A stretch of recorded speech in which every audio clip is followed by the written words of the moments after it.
Welcome, my dear dreadfuls. I'm Nyx, curator of this penny dreadful moment. And tonight, I want you to take a little trip, do a little ritual, and come and find me.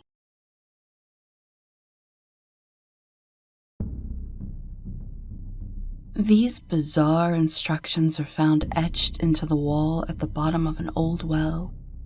This well appears in many different countries. The instructions always appear in the language that it needs to be in.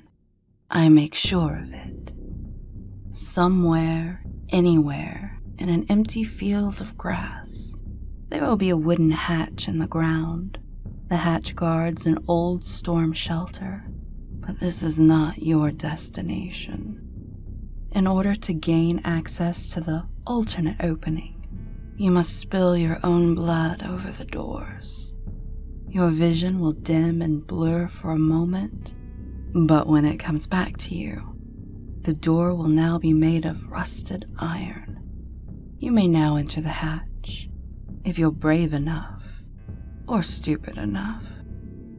There will be a long, narrow shaft stretching deep into empty darkness. You must climb down a ladder fixed to the eastern wall, keeping your eyes upward at the opening. If you were to glance downward into the darkness, then return your gaze upward, you will find yourself 7 rungs away from where you started. If you look any longer downward, the echoing sound of someone climbing up the ladder will reach your ears, and a rotting, weather-beaten version of yourself will pull at your legs until you fall. After an undetermined amount of time climbing down, because I make it different for everyone, your feet will reach a floor. Keep facing upwards. If you look at your feet, there will be no floor, and you will fall. Now, you must choose your path. If you set your sights on the left path, as you reach into the darkness, you will feel a cold metal plate mounted on a concrete wall. Keep your hand on this plate. It will slowly rise to an excruciating temperature, and your hand will be burned until you smell the flesh cook. Do not remove your hand until the plate cools.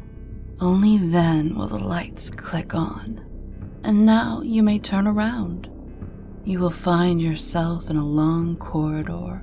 There will be a door corresponding to each year of your life on both sides, and one door marked present. If you enter this door, you will find yourself right before your death. Do you want to guess who will be there to relieve you of your life? Or you could find the door marked with the year that you found most fortunate in your life. That should be pleasant, right? Unless, of course, every good thing that happened in that year has now become every bad thing that ever happened to you in your life, with maybe a few horrendous happenings of my own devising, there for you to live over and over again. Forever. But that only happens when I'm bored. Go on, pick a year. You could enter an enormous space, a room so big it may not even be a room. Darkness will surround all but a straight line from the doorway you now stand between. As you step through the door, the corridor behind you will cease to be there. That is, if you have the courage to check behind you. Now you must follow the lit path through this area. Along the way you will encounter loved ones, trapped in rusted metal torture devices. They will beg and scream for you to help them. You must ignore their pleas and keep moving. If you help even one of these people, the light will vanish and never reappear. You will be trapped with their screams, and no matter how far you run, you will never quiet them or save them. Should you reach the end of this area, there will be a door with your name scratched upon it. Enter this door and you will awaken in the storm cellar. the original form of this place.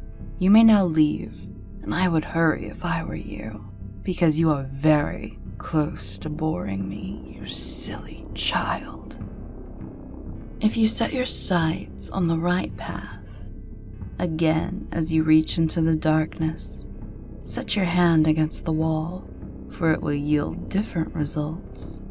You will feel a warm, moist wall of soft flesh. Keep feeling around until you feel a hole in the wall, and plunge your hand into it.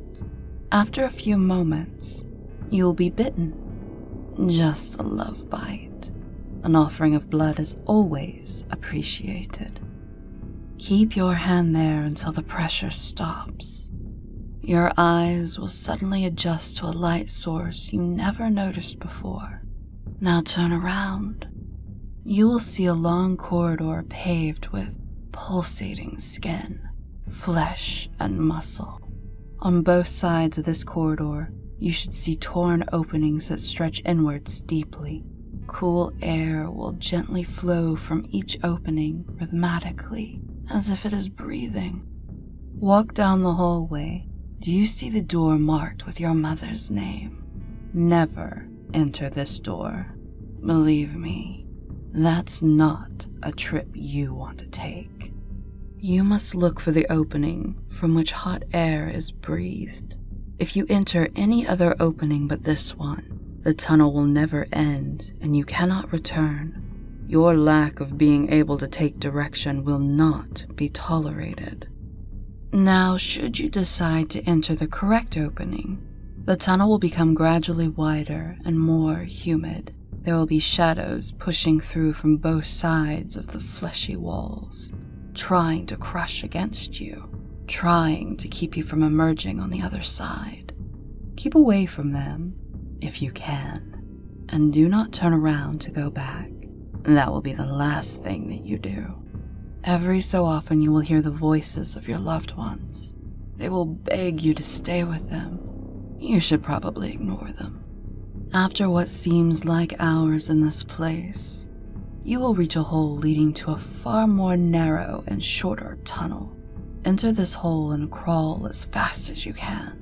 The hands of the shadows can now reach you and will caress you gently from behind the thin flesh. If you stop, they will finally be able to drag you down, and they have promised me an exquisite show of your torture that will even turn my jaded head. As you progress through this tight tunnel, the light will gradually fade. Do you hear your heartbeat?